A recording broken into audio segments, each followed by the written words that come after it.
The palace of the town hall is also known as Palazzo San Micheli, although the authorship attribution to this great architect is uncertain.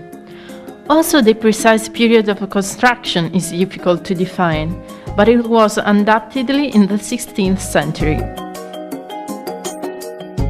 Located next to the old medieval loggia, its designers meant to prevent the unlikable impact of a massive structure hanging over the main street, and moved the building some meters backward, creating a little yard before.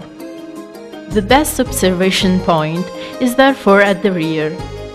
It's there that the palace stands out for its impressive mass, also as effect of a slight difference in ground level between Via Carrarese and the secondary streets. In the inside, the council room is the largest and most lovely among the rooms. Its wooden ceilings were decorated by a famous carver, Marcantonio Vanin, in 1605.